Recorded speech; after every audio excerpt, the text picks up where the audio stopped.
Hello, Dental A Team listeners. This is Kiera Dent, and I just wanted to say thank you so much for being part of my Dental A Team family. I seriously love doing this podcast. I thought I was going to hate it, and I love it. I love it so much because I get to connect with you. I get to hear how this podcast is helping you and your practice be better. So if you have loved this podcast and you are willing to share, I would greatly appreciate if you'll share with your friends, if you'll leave us a review, if you'll give us 5 stars, anything you can do. Just like you guys grow your practices, we're trying to grow this podcast to positively impact the world of dental. This is how we get to grow our Dental A Team family. Thank you so much for listening. I hope you enjoy the show.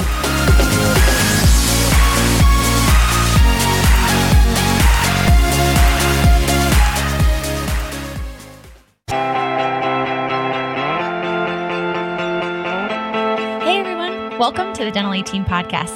We're your hosts, Kiera Dent and Dr. Mark Costas. Mark and I had this crazy idea that maybe we could combine a dentist and a team member's perspective because let's face it, dentistry can be a challenging profession with those two perspectives. And Dental A Team podcast was created. I'm a practicing dentist, a multiple practice owner, a dental performance coach, and the founder of the Dental Success Institute. I've been a dental assistant, treatment coordinator, scheduler, biller, office manager, current practice owner, and international dental consultant. Mark and I don't just understand you, we are you. Our goal is to positively impact the world of dentistry by sharing our lessons learned from the road in hundreds of dental offices. 2 perspectives, 1 mission, to help dental professionals reach their full potential. Welcome to the Dental A Team podcast.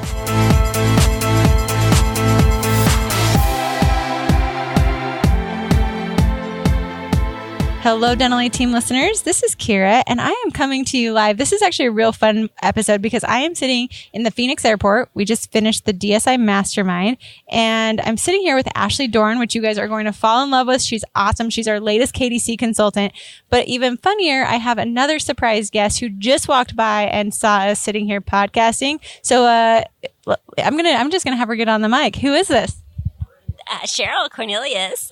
Cheryl Cornelius, you guys. This is one of my favorite people. Her and I coach together. I've been to her office, and her and her husband, who are clients, just walked through the Phoenix airport, and Ashley and I were sitting here giggling, and she doesn't realize that this is what really happens and how podcasts happen. So Cheryl, super fun. We're just high-fiving. We just high-fived. She's going to take off, and Ashley and I are going to podcast. So Cheryl, super good to see you. You guys, so if you ever see me, love you. So if you guys ever see us, don't worry, Ashley and I are sitting in gate C1 with people sitting right in front of us thinking we are the weirdest girls in the world. But hey, they just told us no, it's totally fine. So the Dental A Team podcast coming to you live. And I didn't do the best intro. Ashley Dorn, she's been part of the KDC team. And I am so excited because she's just awesome. She's a wealth of knowledge. She's brilliant. She's fun. You guys will absolutely love her. So Ashley, how are you today? I'm doing awesome. Thank you. She's even on the mic, so her voice is coming in sexy, silky smooth. So, Ashley, you need to tell all the people, just give them a little brief background of kind of your life in dentistry and how you even got to this point of being part of our Kiera's Dental Consulting. Yeah, so I've been in dentistry since the very early age of 17. I started out as a dental assistant, and I'm one of those that just did all on-the-job training. So I really, really fell in love with dentistry right away, which is probably why I've stuck with it for the last 12 years now. And my background is really heavily focused on dental assisting, being a really strong clinical team lead, and then also in marketing as well. So like social media marketing, websites, etc. And I came on board with KDC because I knew that I wanted to do something more than be a dental assistant. I knew that I had a lot of wealth of knowledge that I could expand and put out there to everybody else who needed it. I have a lot of dentists who were friends who were constantly asking me questions. So I knew that consulting would be a really good fit for me just for helping more people. Awesome. And you guys, Ashley I love that she speaks to those dental assistants out there. I know when I was a dental assistant, I would watch and think like, what is the next step for me? And so I think it's fun. You have 2 dental assistants on this podcast who really are, we're the story of saying, you know, whatever you want to be and wherever you want to go, there is literally a place for every single one of you. So I love that we've gone through this. So Ashley, how did you go though? I mean, like I've shared my story. How did you go from dental assistant to a consultant? Like kind of walk us through that story and how you were able to do that. Yeah. So I guess at the time when I decided I want to step into consulting, I was wearing a lot of different hats for an office. And I knew that I wanted to do more because I felt like I definitely could do more. I had the capability of helping more people. So I was a dental assistant, also a marketing director for an office, and then decided that I just wanted to kind of go off and start doing my own thing to really impact more people.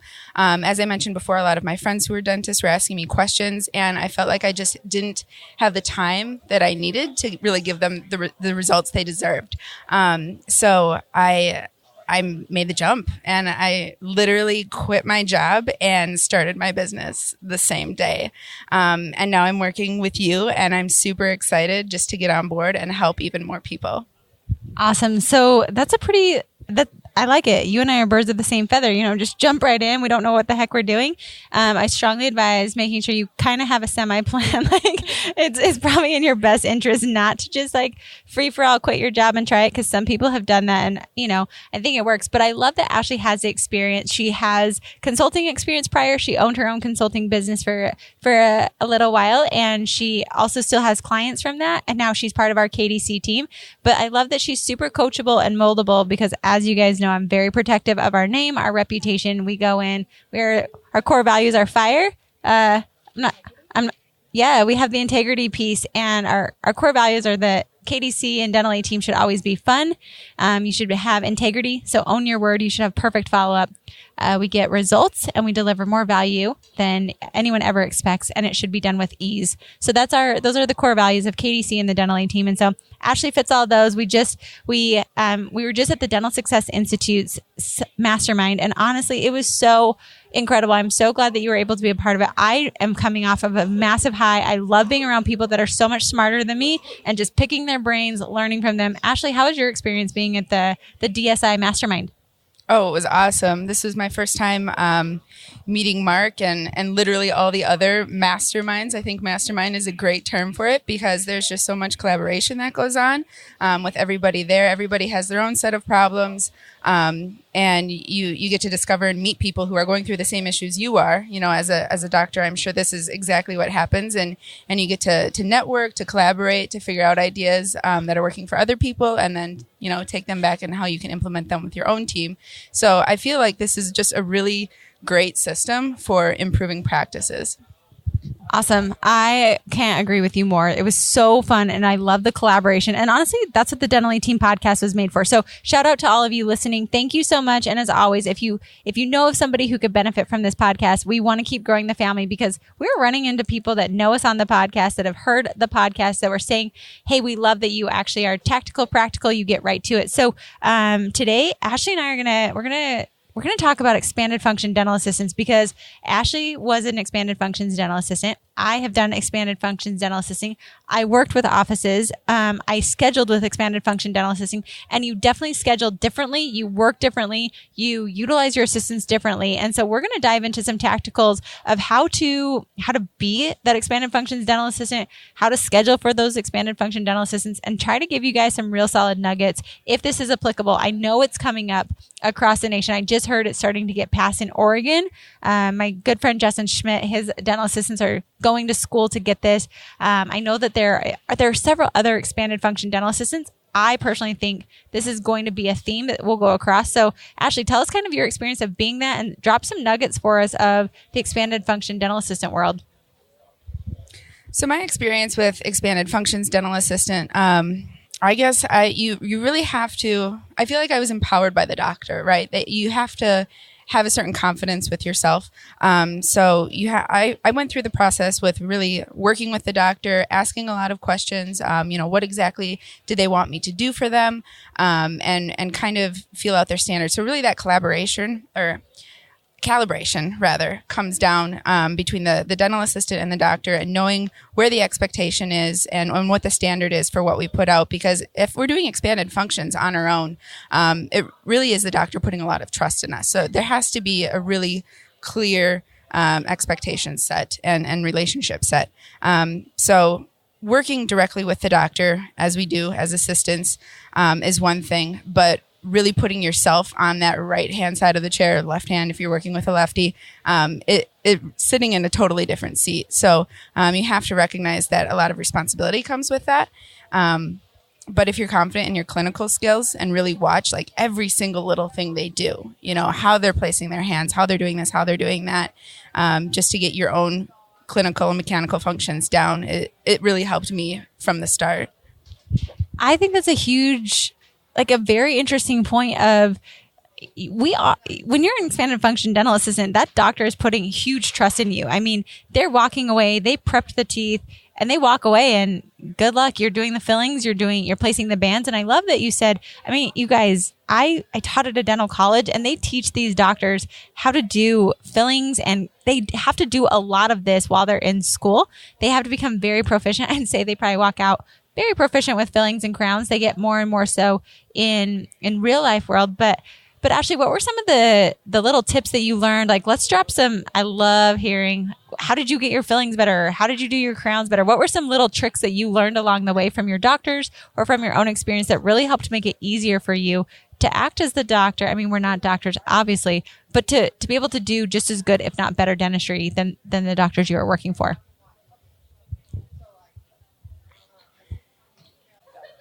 So one of the things that comes to mind, I guess, would be occlusion and just checking that. I picked up a pretty cool tip from a doctor where... I'm going to just jump in. Occlusion is my arch nemesis. I struggled. So Ashley, I'm so glad you're going to talk about this because you guys, I have the worst bite in the world. So I think I'm super, super needy and clingy and like get my darn occlusion right. So Ashley, tell us what your doctor taught you. So typically occlusion is checked while the patient is laying down. And a really good tip I had from a doctor is you always check it while they're laying down and then you sit them up and you have them check it sitting up too. So check occlusion, excursives, all of that while the patient is sitting up because that's how they're going to chew. Who eats laying down? Nobody. Oh, I do. You know, those cake pops in bed, guys. That's definitely what I do. Well, with the exception of Kiera Dent eating her K-pops, most people eat sitting up. So it was just a really a good tip that I picked up to always check it when the patient is sitting up so that they're comfortable. I love that. Thank you for that. Night guards also tend to be an area with occlusion. And a doctor that I worked with, she did something really, really fantastic. We had the red and blue articulating paper. So what we did, because most people will tap, tap, tap, and then chew around, slide side to side. And instead what we did is we would tap, tap, tap with blue and then slide side to side with red. So you could know which one you should be adjusting because those two, Ashley, I want to hear your side, but when you're doing tap, tap versus side to side, those two need to be adjusted a little bit differently to get the proper occlusion. And it helped us tremendously to make sure when we were going excursive, up and down, all of that, we were right in line with occlusion. Yeah, absolutely. The two different colors for sure is the only way to do it, in my opinion, and just making sure everything is balanced. So there's definitely a point with night guards where you can over adjust and just close that bite too much. So checking those excursives and having the two different colors of paper really, really helps with that. Awesome tips. I'm curious to know, how did you get your doctor to trust you? Because I hear a lot of assistants where they've got the skill set, but the doctor just feels, you know, I don't know how to trust this assistant. So how did you overcome that with your doctors? That is a super great question. So it took some time. The first dentist I worked with is probably one of my best friends to this day now. And she trained me to make temporary crowns. And it started off with us working on stone models. And I said, okay, I want to make a temporary crown. Can you prep this number 29 in stone and take me through the process? Like, how do I make a temporary crown? So I worked on stone models for like my first probably 3 temporary crowns and made temporaries and had her check them. So she checked it on these stone models to start. And then it eventually moved into working in the patient's mouth with her still being in the room, going on that assistant side and me, you know, going in her doctor side. And then she watched me make a temporary crown. And, you know, once I was happy with it, then she came back on the doctor side, checked it. And then it slowly morphed into, okay, now I could do it solo. She would come back in the room, check it.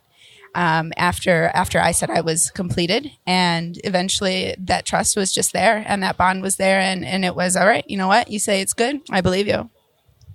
I love that because I love that Ashley is scrappy and she's going to figure out how to do something. So, hey, I'm going to make some stone models. You prep this. I'm going to make it prove to you that I'm worth it. So yes, exactly how it happened. This is Ashley Dorn, guys. She is a scrappy person. I mean, she kind of hunted me down. There was a point where I'm like, I like you, but she came after it. She proved to me, nope, Kiera, this is going to be the best decision of your life. And honestly, she's been freaking amazing. So I love that even right now I can see your scrappy personality coming out. So, but doctors also for you, I think this was a great way that this doctor built the trust because I've heard from so many doctors that you want to pass it over. You want to trust your assistant. And I've heard from Dr. Sommer, which you guys, massive Dentally Team podcast, huge fan favorite.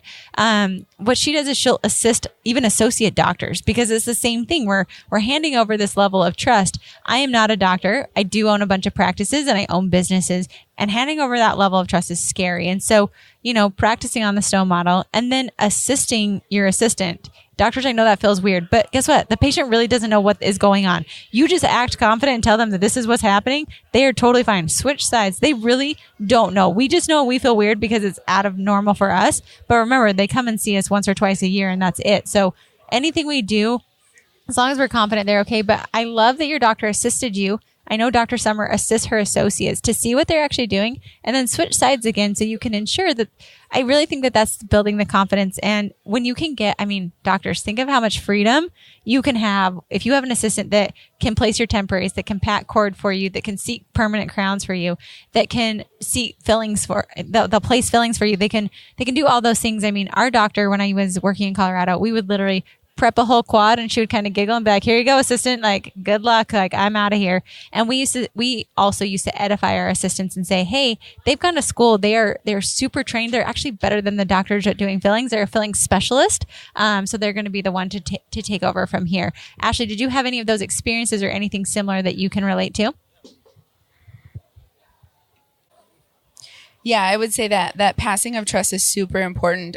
Making sure that, our patients are comfortable is always our number one priority. So really, instilling that confidence that your assistant is going to do the same standard and level of care and still going to provide that level of care that you would is huge because that not only reassures your patient, but it also really empowers us as assistants and lets us know that, hey, this doctor is putting their trust and their confidence in me. So I'm going to definitely bring my A game to this. I'm going to try my hardest. I'm going to remember to check this, check that, make sure I floss this contact and make sure it's perfect. And if it's not, then really own up to that too, because we have a standard we need to maintain when we work for that doctor. So that level of trust is just huge. Most definitely. I think that's in any position of passing that trust. We talk about marked as the 3 E's, the edification, the empathy, and the energy. And so really having that edification of team members whenever we possibly can really just instills trust for our patients. So I love this because I think expanded function's so good. And doctors, try it out, test it out. I'm big on having, Ashley did 3 of those before she even went into the mouth. Set up some standards like that so you can really get comfortable using your expanded function dental assistants. They can, you guys, you ask all the time how we could run a massively productive practice. Well, I had 3 columns that were doctor and I literally ran crown prep, implant. And my dental assistants went in, we'd go prep, and go start the implant. And the dental assistants would go finish, or we would do crown prep, massive quad of fillings. Doctor would then go over to do implant. So we were maximizing every single team member to their fullest potential. Our EDAs, we were expanded duty dental assistants, your expanded functions duty dental assistant, whatever they are, there's tons of different names for them. But when you can schedule them like this, I love it. We personally did not schedule per column. So some offices will do assistants that are per column. Ashley, what was yours? Did you have you had a set column of patients that you saw, or did you kind of shuffle around? How was the scheduling best? Because I think scheduling to utilize a dental assistant that can do fillings is the most important thing you can possibly do to be productive and profitable. So how did you guys do it for yourself? It kind of depended on what we were doing for the day and what our goals were. So I did not only just your like standard general practice dentistry, but then also orthodontics as well. So in orthodontics, it was totally different. I ran my own column of patients. The doctor came in for sometimes 2 minutes or less, really. And they would just check, or not even check if it was, something pretty basic we were doing that day. And they would just pop in to say hi to the patient and then leave. Whereas, with other things, your general practice dentistry, not orthodontics, then it was staggering and we jumped around from column to column. So it really stressed to us the importance of the morning huddle. And I think that was huge, mapping out our day, who was going to take what and what we were all going to be responsible for. So jumping around from column to column was fun. It kept it interesting. But then also with orthodontics, having my own primary column just to focus on was nice. To mix it up was nice. I like that a lot, because I think that this just goes that you can really schedule however you want.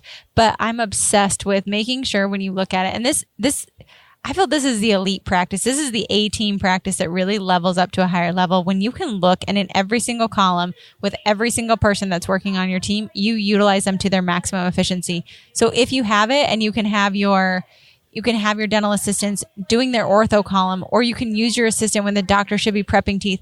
I love, the other day I was talking to an office, and Ash, I'm sure you've seen this, but they'll back it up. So it'll be crown, and then they do another crown, and then they do a filling. Well, our doctor's just hanging out, chilling, doing nothing for those 30, 40 minutes while assistant's making a temporary, or the assistant's just hanging out doing the sterilization for 45 minutes because there's nothing else to do, or stocking rooms, when we could really be maximizing and utilizing every single person in the office to their maximum efficiency. Did you ever run into that where it was like, because of scheduling, you weren't utilized as an assistant that you could have been utilized? Yeah, absolutely. Whereas I would say in the more productive office that I worked in, we staggered them. So we put those blocks in ahead of time. We had a crown, in the beginning part of the morning, very first patient of the day, and then shifted down, so it wasn't all back to back to back. So there was that staggering going on just to really maximize everybody's workflow and what everybody was doing in the office. We were all busy at the same time. So that was really nice. But yeah, I've definitely run into those. And then, you're sitting there. I'm bored. So I don't like that. I don't like to be bored. The day drags. So I would rather be moving, have the roller skates on, which I know isn't always a good idea. But yeah, I would constantly like to be busy versus having nothing to do or just sitting there waiting for the sterilizer to be done. I 100% agree. And speaking of the roller skates, I actually have a funny story that I don't think I've ever shared with anybody on the podcast. No joke. In the office I worked in that I was an owner in, we thought it'd be a really fun idea to get Heelys. Do you know what Heelys are? Yes. So we literally wore Heelys around the office, and we would roll into patient exams and be like, hello, we have to move so fast. We have Heelys now. You guys, Heelys are way harder than they look. Do you know how to use Heelys? I've never Heeled. No. Okay, you need to experience this because I ate it so many times and I ran into the wall, but they're actually so fun if you can figure them out. So if you guys want to really up your dental office, I am not kidding you guys. I literally rolled into a patient on Heelys just to say hello because we thought we were so funny. So the roller skate, I agree, doing it efficiently and effectively. So let's get tactical. Ashley, you gave us so many great ideas. So number one, I think doctors, use your expanded function dental assistants. Make sure you utilize them and whatever you need to do to get trust. But I'd give yourself a month or 2 months to get them trained up to the level and then start putting them in there, because you're going to say, well, I just need to train them. I just need to train them. I just need to train them. And the reality is that can take forever. Get them in there because you can. Right now I have trained the consultants. I put them through this rigorous training process. Bottom line is, does my training work? I have no idea until I put them in there. So jump in, get it done, figure it out. And like you said, Ashley, she made stone models. I think that's a great idea. Make stone models, have them practice on it. When I was training dental assistants in Colorado, you guys, I feel like a weirdo. I took the typodont from dental school because that's what we had, because, I worked at Midwestern and we had typodonts everywhere, tons of teeth. Those fake teeth from dental school, guys, bust those out, prep them. You can re-prep. They can practice doing fillings on your typodont, and they have to pass off so many before they can do it in the mouth with you so you feel comfortable. Then next up, make sure you assist your assistant. I know that sounds so silly, but if you assist them, you can help them see things that maybe they didn't know, figure out how to position their hand a little bit differently, things that you have learned. You're the veteran doctors. So show your assistants, get them up to the level, and be intentional on training, because we think we're so busy, we don't have time to train. And the bottom line is, if you can train them, you will free yourself up so much more, be so much more profitable, and your assistants, we're maximizing them on where they can go. And then I'd say make sure you're scheduling effectively. Use your assistants, use each person. Doctors, you're the only one that can cut teeth, so you should be cutting teeth all day long and doing exams. None of us can diagnose. None of us can cut teeth besides doctors. But use your assistants. They can place fillings. They can seat permanent crowns. They can pack cord. They can put the bands in. Even if you don't have expanded function. When I wasn't in expanded function, I could still pull out the bands and cure in between. I could still place bands. I could still, in some states, pack cord even without being expanded function. I could take the permanent crown off and clean it, and then get I could make the temporary. Like, utilize your assistants, train them up. That's what I'd say as action items. Ashley, do you have any others beyond that? That's what I took away from you. And I think I learned so much on this podcast. So final thoughts, any additional thoughts you've got for us? Yeah, no, I think that's great. But really, I guess just going back to the delegation, doctors, think about what you're doing all day, every day, and really try to kind of map that out. And if there's something you can pass off to your dental assistant, think of what else you could be doing in that amount of time, whatever that might be. But really just empower them and figure out what you can delegate. Absolutely. And I will say, guys, a dental assistant is a lot cheaper than another dentist. So if you can maximize them, holy moly, talk about a lower overhead, a more happy. It's fun. It's fun to be an expanded function dental assistant. Like, it is really fun to do these. I mean, as a dental assistant, it was fun, but I feel like I tapped out and there was nothing else to do. So it's very fun to expand and to grow. So I always think of it that way. I said I had little mini dentists running around that weren't true dentists, and they're a lot less expensive than hiring another associate. So, and then the last piece that I don't want to forget, because I think it's so important, is always edification. Make sure that people know that your team is amazing. Always edify, pass that trust off, because at the end of the day, if we can do that, that's where it's all at. So Ashley, thanks for hanging out with me awkwardly in the Phoenix airport at gate C1. I think it was fun. Your first podcast, and guys, she's awesome. Can't wait to have you all meet her. She's going to be on the podcast a lot more. So Ashley, thank you so much for joining me. Yeah, thank you. It's been awesome. You guys, she was so stressed to do this, and she did so good. So anyway, thank you guys so much for listening on the Dental A Team podcast, and I'll catch you next time. And that wraps it up for another episode of the Dental A Team podcast. Thank you so much for listening, and we'll talk to you next time.